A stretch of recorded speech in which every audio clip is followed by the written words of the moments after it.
Good morning, folks. Happy Saturday to you. This is Coach Marcus Pro Fan Talk, and we are Saturday morning live. Um, Going forward, I think I am going to nix the Saturday morning cartoons. I think we'll get a little bit of cartoons and stuff like that in there. But what I found was even when I had that second screen going, and I would show little clips of cartoons, and we would talk about them and stuff like that. I kept getting copyright hits from YouTube. So even just showing the clips up, and I think I probably left the clips up a little bit too long. So even I went back, re-edited, and I would strike out the part where the animation was. Like I would put a filter over it or just blur it out or something like that. But I ended up doing that last video like 3 times before uh, I got rid of the copyright things. It's not a copyright strike, but it's just YouTube letting you know, like, hey, you got some stuff up there. So rather than do all of that, every now and then I might put a couple of images up. But as far as playing like the video in the background, I'm not gonna do that no more. I'm not even gonna worry about it. So it's just one less thing I need to worry about, and it's not that big of a deal. We talking about sports right now, and last night when I went to bed, it was 29-0. Colorado was over Stanford. Colorado was drumming them, and it looked like Stanford never stepped off the plane. So I don't know what happened in the second half. Well, I know what happened. Stanford outscored Colorado 19-0 in the third quarter, and 14-7 in the fourth. That tied it, and that is a prime example. No pun intended. That's a prime example of why you got to teach your teams how to finish. And the one thing that I've noticed from Deion's team is they like to get a little chippy, and they like to get a little too comfortable, in my opinion. The one kid, what's his name? He was hard to stop in the first half. What's his name? Xavier Weaver, I think. Nah, that's not him. Hankerson, not Dylan. Oh, that's rushing. Yeah, I think it was Xavier Weaver. He had 2 touchdowns. Yes, so it was Xavier Weaver, the kid with the dreads or whatever. Um, he scored a touchdown. What's up, Billy Liberty? Yeah, they definitely need some D, man. That's something that I've been saying about Colorado from the beginning. Is their defensive line, or not even the defensive line. Their defensive line is fast. They just they don't tackle very well as a defensive unit. And I saw a couple times where Travis Hunter he was just out of position. And that play where that kid, what's his name, uh, Alec Iomana, he caught that ball in overtime where he caught it like on Travis Hunter's helmet. That was a situation that looked exactly like the play where James Bradbury got beat for the Eagles in our last game against the Rams. That looked like the same play. As fast as Travis Hunter is, he was just out of position, and he turned around and looked at the ball too late. So the kid caught the ball and just had it on his helmet and held on to it. So if Travis Hunter turns around a second earlier, he probably picks that ball off, or at least it's a pass breakup. But as talented and as fast as Travis Hunter is, you still got to use technique. And a couple of times, he got beat on technique. Opened his hips the wrong way, or the receiver pressed him to his outside and got him to open up his hips, and he dipped underneath him. So speed doesn't necessarily save you all the time. It can save you a lot of the time, but at the end of the day, you got to have the right technique when you in the game. So I'm with you 100%, Billy. Every now and then, you're going to need the right technique to get you in a popular place. Because that dude was not what I would consider, he was a big guy. I think he had like 3 inches on Travis, but he wasn't fast by no means. He was just a big receiver, and he went up and muscled it away from him. Yeah, it does seem like a lot of cornerbacks turn too late. They just, I don't know.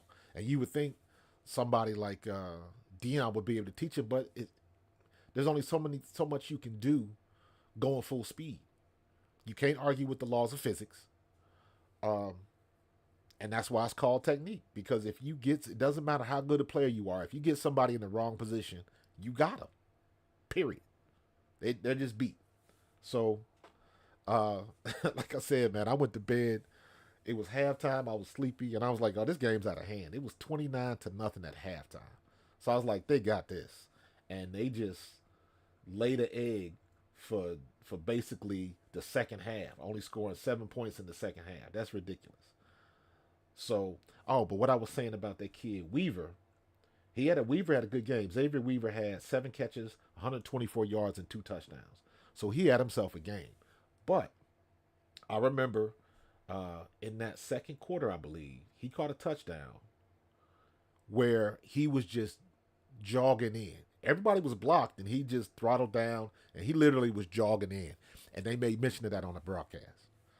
And I was like, I'm not doing that. Never. Never doing that. Pat Mancuso would have had our ass in the sling if we would have done that in the game back in high school. Ain't no way, man. It's like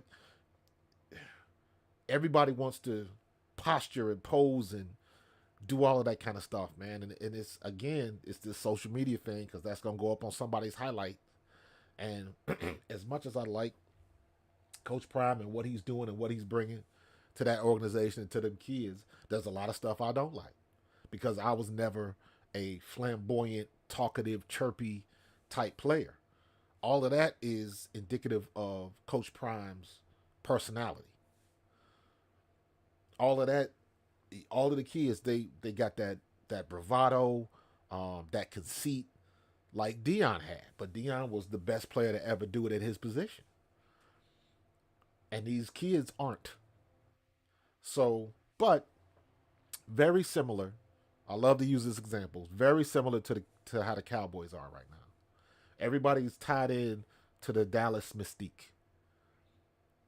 And me being an Eagle, yes, I hate the Cowboys, but I didn't hate the Cowboys for my whole life.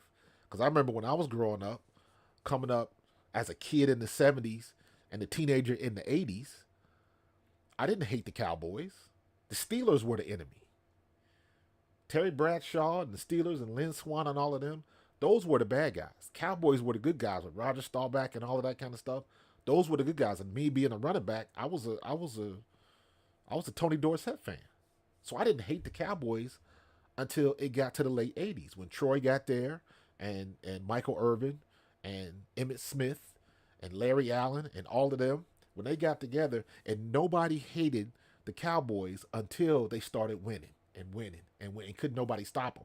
And then people got sick of the Michael Irvin antics because they had never seen anything like that before. And he brought that stuff. It was the same way at University of Miami.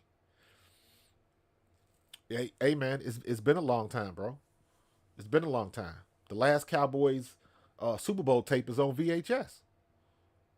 So we listen. As an Eagles fan and a former Eagle player, we go through it with Cowboys fans all the time. And my logic is this: if you are a Cowboys fan and you actually got a chance to watch Troy Aikman play, be it in person or on television, if you actually saw him play, you can talk your talk. If you never saw Troy Aikman play in person, or if you were 4 or 5 years old when Troy Aikman was in his prime, you were probably too young to understand. I don't want to hear from you. If you a Cowboys fan and you don't have a VHS player in your house, then there's no way you can watch their last Super Bowl. I don't want to hear from you.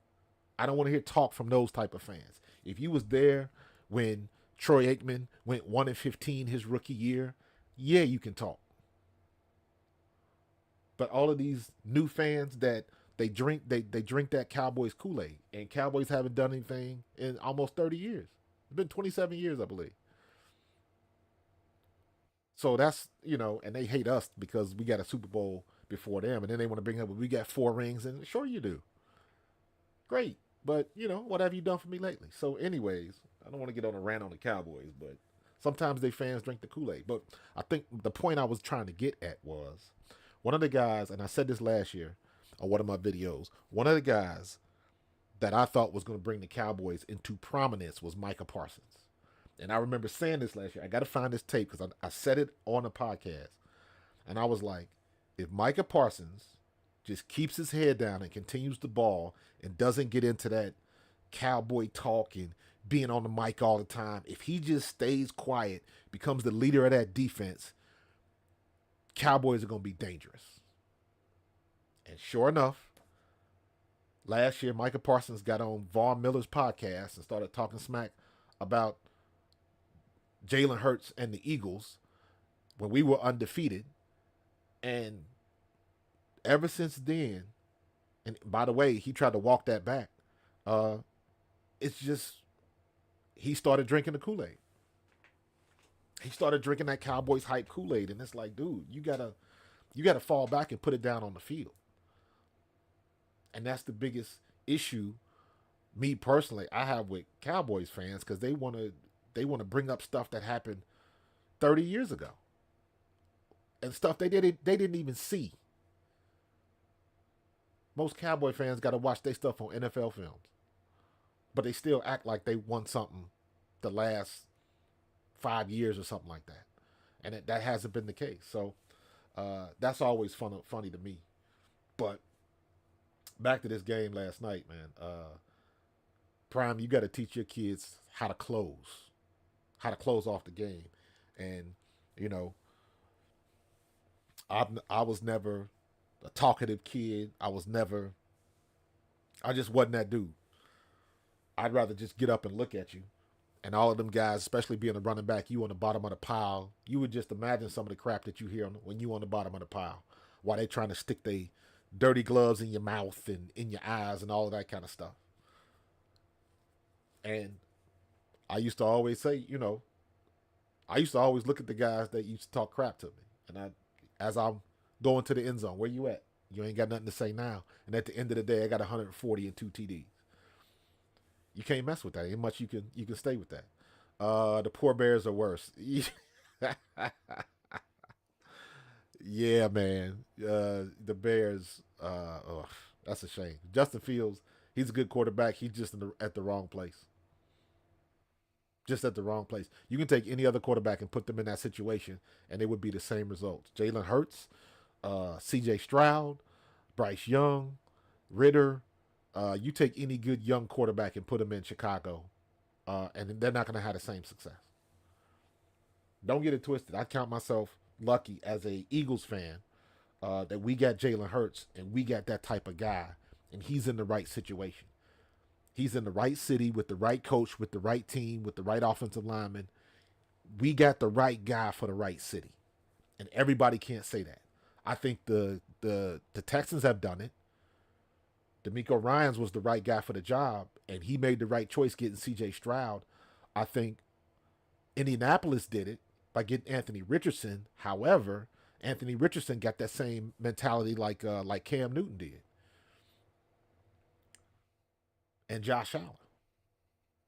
Because if Josh Allen plays as reckless as he did last year, he ain't gonna make it through the year. And you see what already happened to Anthony Richardson. Anthony Richardson has the best arm that I have seen, in my opinion, since Jeff George. Now I'm going back in the '90s when I was still in college, and I remember seeing Jeff George, and I was like, "Good Lord, he can launch the ball." But he was an average at best quarterback. Never won anything. Never. He could just launch that cannon. But apparently he wasn't a great leader, or his skills was limited. Anthony Richardson got that type of arm, got that type of speed. Well, Jeff George never had any speed, but you understand what I'm saying. Jalen Hurts is durable, man. I don't know if you saw that play where he almost snapped his ankle and kept on running. I was like, man, I said, only by the grace of God, bro. Because that looked nasty. And he kept on moving. It looked like something happened to his knee, but it didn't. Or maybe he's hiding it well. I don't know. But, we just got the right guy. And when you drafting, I call Howie Roseman the Wizard of Philadelphia. Because the things that he's done coming from where he's come from with the whole Chip Kelly thing, that's incredible. And we're lucky to have him, and we're lucky he stayed because anybody else would have jumped ship and been like, I can get a job somewhere else. And he probably would have got a better job somewhere else. But would the results have been the same? Probably not. Probably not. You look at when we lost, what was the front office guy for the Eagles? Joe Douglas. I think Joe Douglas went to the Giants or the Jets. One of them teams. I can't remember. I'm going to look that up real quick. Because he was good with the Eagles. We didn't want to lose him. Joe Douglas.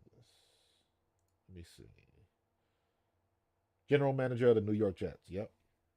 We did not want to lose him uh, in the Eagles. But, you know, when he got the job in 2019, so that's 2 years after um, we won the Super Bowl.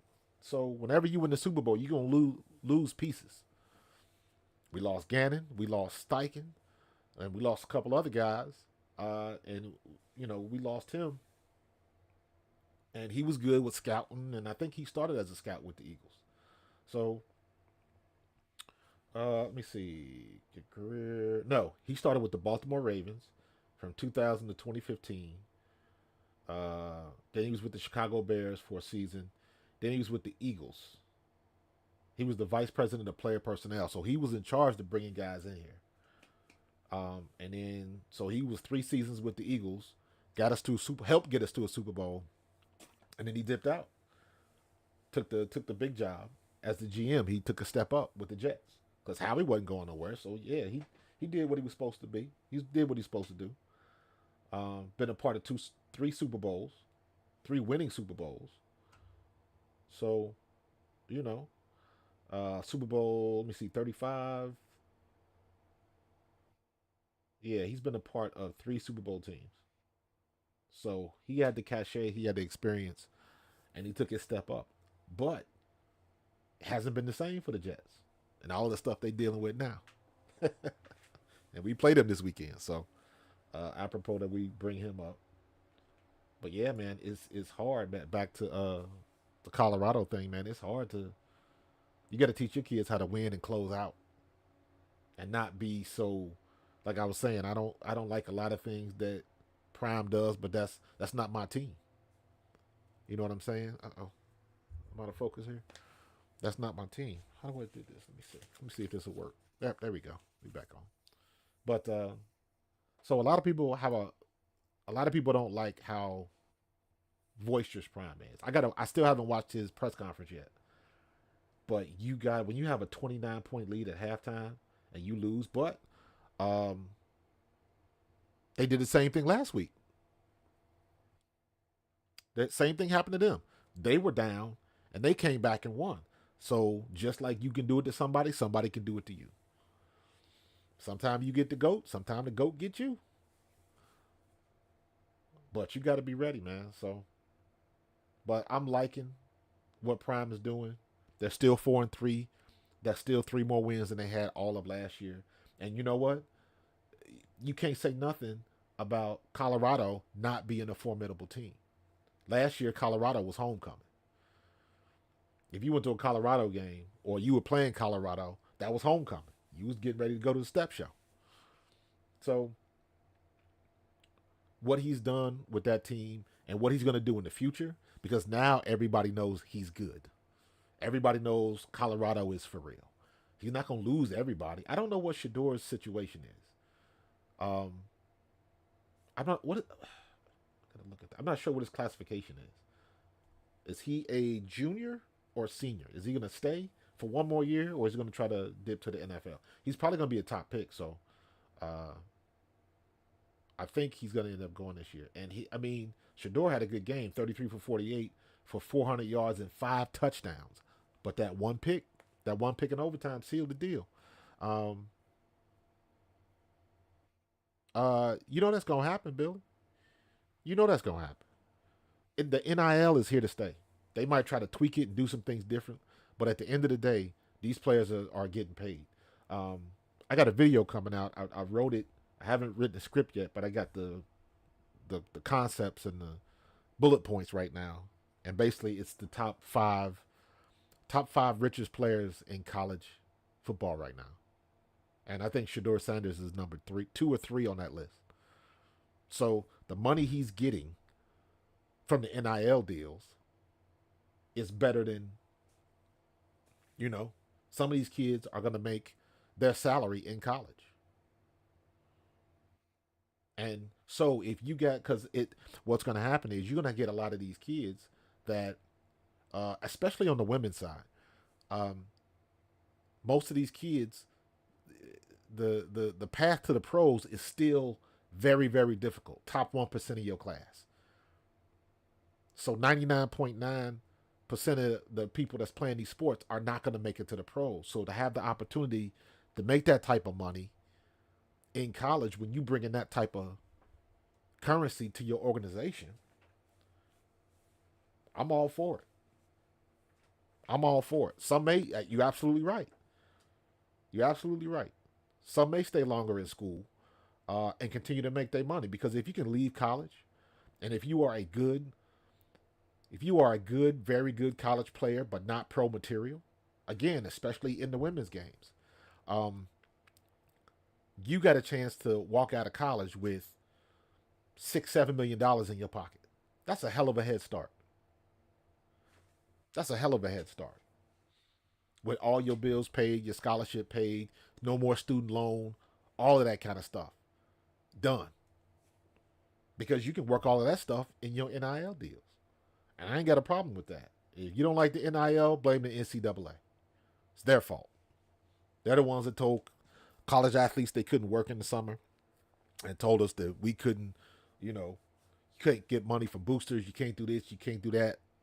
Yet and still, you selling, $100,000 worth of merchandise of my jersey number in the bookstore. So they get what they get. They get what they get. This is all on the NCAA. So I'm all for it. Yes, it's got to be tweaked, and there's got to be some things. I remember talking to a kid a couple summers ago, and I was talking to his dad because the kid was down in Texas somewhere. The kid was starting as a freshman in Texas, and Texas is one of them places where high school football is just ridiculous down there. So uh, I told his dad, I said, keep doing what he's doing, get him workouts and all of that kind of stuff. But I was like, teach your kids, have kids taking business classes now. If you are an athlete going to college, it is incumbent upon you to take business courses in high school, or have your parents sign you up for some type of business school in summer, or some type of program where you learning the ins and outs and the basics of how business is done. Because you have to do it, because you go into college and you are a business, because now it matters, because they putting money in your pocket, and there are going to be a ton of people getting taken advantage of. That's coming if it's not already here. So these kids have got to be extra smart in that regard. So, but yeah, man, a lot of stuff, dude. Yeah, the NCAA was too restrictive. The one thing I remember about the NCAA, man, I don't remember when it was. I want to say it was in the '90s. Rick Majerus, he was the head basketball coach at Utah, and I don't know if they sanctioned him. He got some type of NCAA penalty because he had a recruit, and he took a recruit out, and he paid for the pizza on a recruiting trip. And he got penalized for that. And I was like, y'all BSing. Y'all BSing. And everybody, if you play college sports, and this is the thing where it was all a bunch of crap. I went to Eastern Kentucky, but uh, I had friends that went to Michigan State, that played at Ohio State, um, and you meet other people that have friends that play at big schools, big colleges. Eastern Kentucky had a lot of guys, a lot of athletes from Florida, so those guys had new people that went to Florida State, Miami, Notre Dame. Everybody knows somebody that went to a big school, right?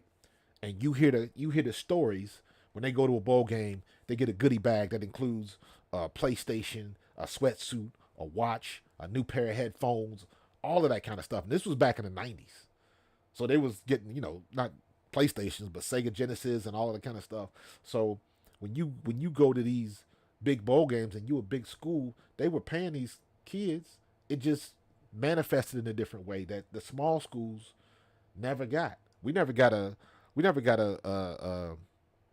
sweatsuit, a new Nike sweatsuit, or a starter jacket because we made it to the playoffs. I was in one AA. We didn't get none of that stuff. And then but you see what they get. The kids go to the Orange Bowl, and there's a bag sitting on your bed in the hotel room, and it's got $1,000 worth of goodies because they got sponsors and all of that kind of stuff. Man, it was like, stop playing with that. It was cool for the NCAA to get the TV money, but the students couldn't take no parts of that. That's why you got all of this stuff still. Reggie Bush still, does he go back to SC now because they took his Heisman away? I don't know, because that was wrong. All of them number 5 jerseys that folks was wearing when he was in college, and you gonna tell him he violated because he had an apartment? Please stop playing with that. Shoot, man. Yeah, yeah, Billy. It was a full-time job, bro. Um, but it was fun. We wouldn't trade it for the world. Everybody wanted to be us. Everybody wanted to be with us. Even at my little Eastern Kentucky, I know what it's like to be big man on campus because I was that dude for a minute. And thank God I didn't have that type of ego because I might not have made it. Because even somebody that's like, I was never out there. I remember uh, my roommate got mad at me, Doobie.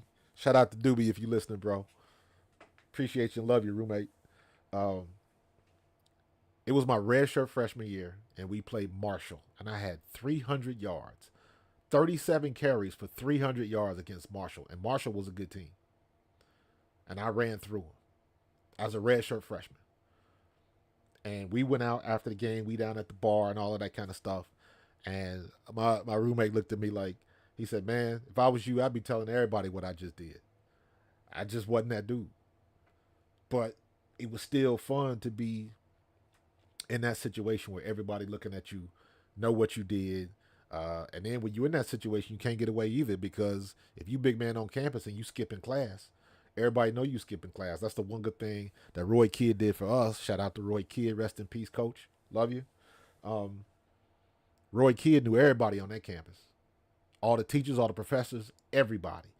So if you didn't go to class, Roy knew before you got to practice. So it really wasn't too much class skipping at Eastern Kentucky. So again, shout out to Roy Kidd.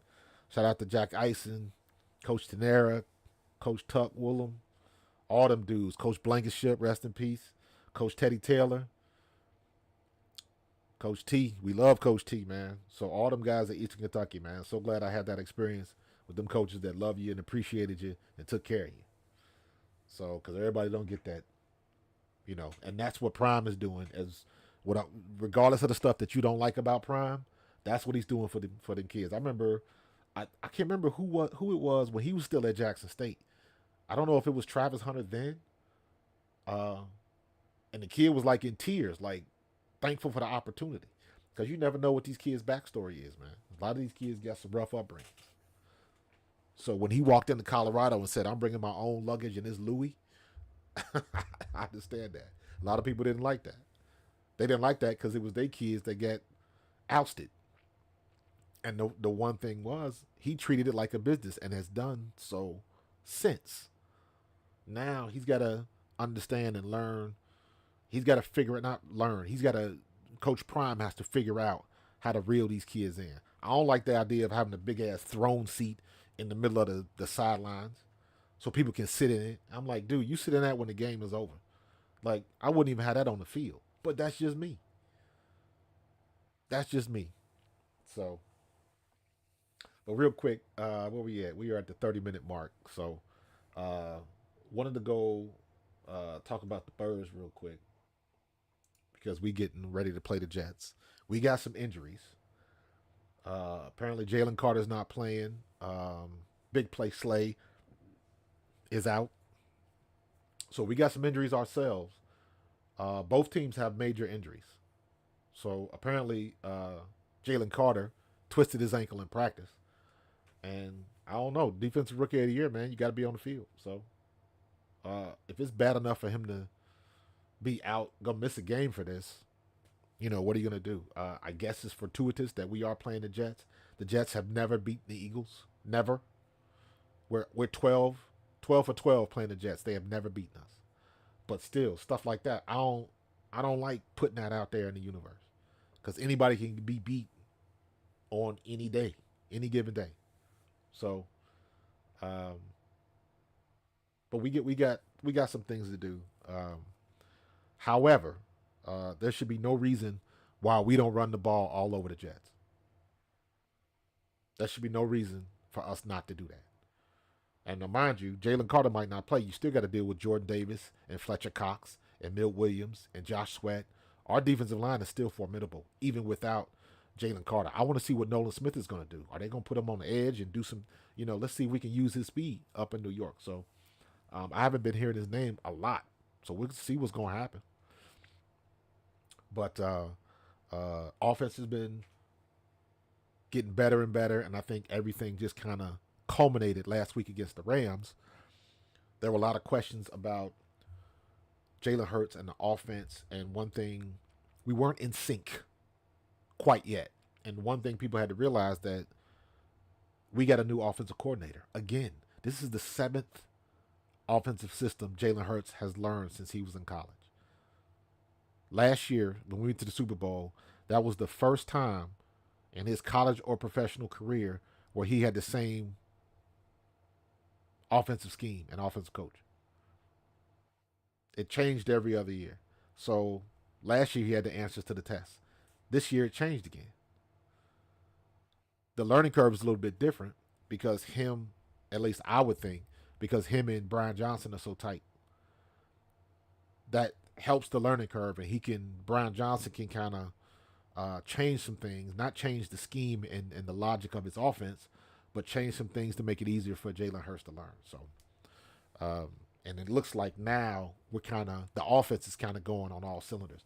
Defense, man, plain and simple, defense is getting killed by injuries. We getting we can't keep nobody on the field consistently for 3-4 games. It's been a constant shuffle, and we still going through that. Now Jalen Carter's out. Is Sidney Brown playing this week? Then we lose Slay. So Eli Ricks is going to play. Avante Maddox is done for the year. So it's just been a revolving door on our defense, in particular in our secondary. The Kobe Dean gets hurt. Nick Moreau and Zach Cunningham come in and just light it on fire. They're balling. Then the Kobe Dean comes back. So now the question is, who's going to start? Is Moreau going to still have that green dot? Or are they going to just let N'Kobe Dean go? I don't know. I don't know how he looked in practice, and I don't know what they're going to do with that. I'm of the ilk of if it ain't broke, don't fix it right now. I know a lot of people want to see N'Kobe Dean play. N'Kobe Dean does have an eye on the ball, an eye for the ball. But, man, nobody expected for Moreau to do what he did. So, do you change anything? Do you move him over and take Zach Cunningham out? Because Zach Cunningham's been balling too. So, it'll be interesting to see what they do.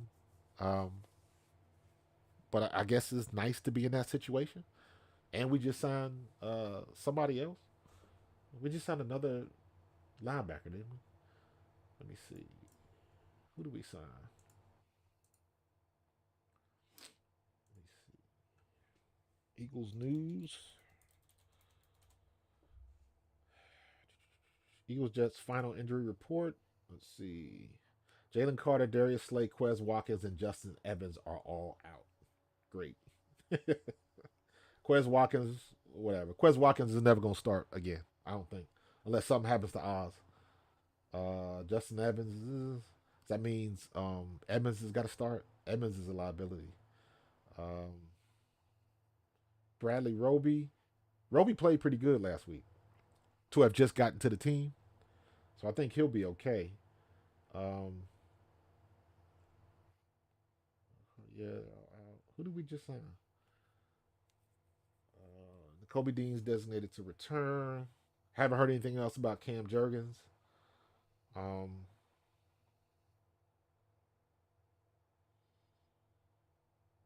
Jets got injuries too. DJ Reed, um, Justin Hardy, Brandon Eccles, he's a backup nickel, um, and EVT, their offensive tackle. So Elijah Vera Tucker, he tore his Achilles, and it's like, what's up with New York Jets and Achilles? They are not having good luck. Um, so yeah, we got both teams have injuries, and we got to do what we got to do. Um, but I still think there should be no problem for us to handle our business and do what we got to do. No problem whatsoever. Uh, I would look for the Eagles to establish the running game, especially after the 11 kisses comment by Robert Saleh, the head coach of the Jets. I don't know why he did that. It's few and far between when you see a head coach create bulletin board material unnecessarily. I didn't understand that, but he did it. He said what he said, and the Eagles. I think Fletcher Cox had a comment about that. So I would be looking for the Eagles to just pound the ground with the Jets. Get that ground game going. I want to see DeAndre Swift have about 20 touches. I want to see Kenny Gainwell have about 10 carries, 10 touches. It's not about rushes, it's about touches. So I just want to dominate the Jets. And the Jets have a pretty decent defense, pretty good defense. Offense, a lot to be desired, but guess what? We got injuries, so anything can happen.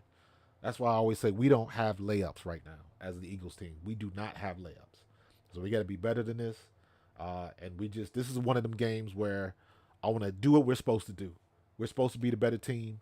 We got to act like we're the better team. And I want to see a game. I want to see like 35-6 or something like that.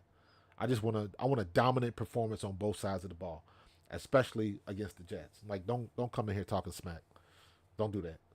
Don't do that. So we gotta take care of business. Let's see.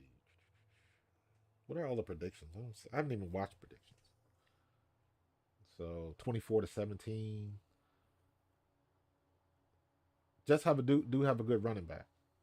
So we'll see how our run defense has been pretty good. Hassan Reddick is playing again. Got that cast off. I guess people don't understand what it means when you get that cast off if you a rush edge because you do a lot of stuff with your hands. So that is restricted. So uh why Mike Florio's picking the Jets to upset us? Okay. Chris Sims, double digit Eagles win. Win straight up. Sporting News. Eagles to win and cover. Yeah, see, this is all the betting stuff. I don't care about all this. So I'm expecting the offensive line to dominate because of all of the antics you saw from Jason Kelsey last week.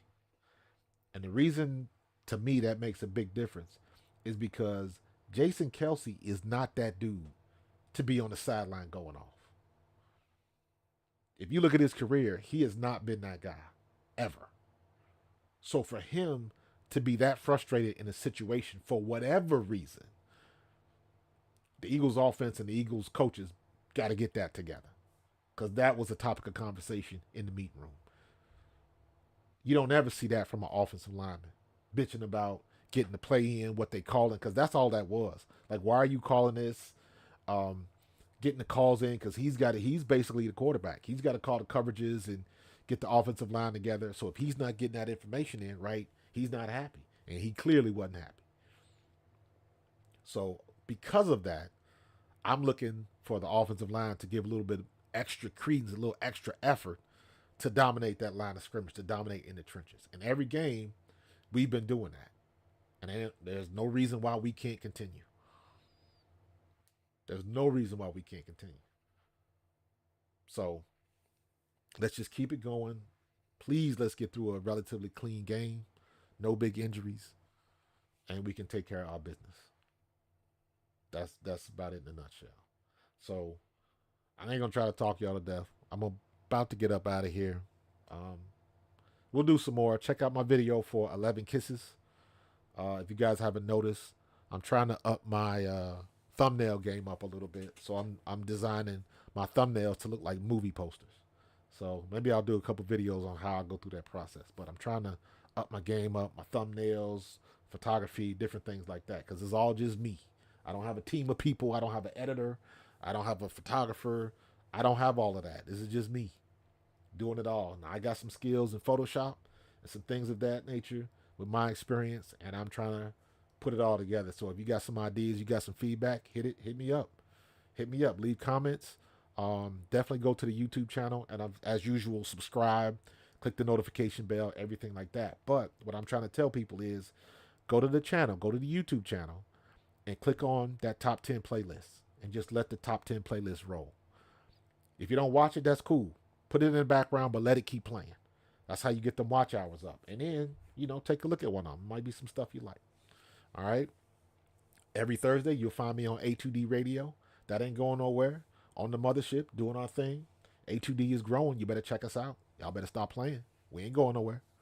So I'm going to get out. I'm going to check all these games out. Some more college games today. And then you got the NFL Sunday. As usual, I will be broadcasting live at halftime of the Eagles game. Now I'll be right back here on YouTube. I used to do the Facebook. It depends on. I'm gonna try to do. I'm gonna try to do YouTube. I think I might do it via StreamYard, so I can do it on Facebook and Twitter at the same time. So, because I like doing the halftime stuff. It's fun interacting with stuff. So hopefully, you'll tune in. But in any case, I'm gonna get out of here. I'm gonna go get some breakfast, see what the wife wants to eat, and get my Saturday. I think my Saturday task is gonna be to clean this office because it's a hot mess. So, but I appreciate you guys joining me, Billy. I appreciate you, homie, and I will see you guys in the next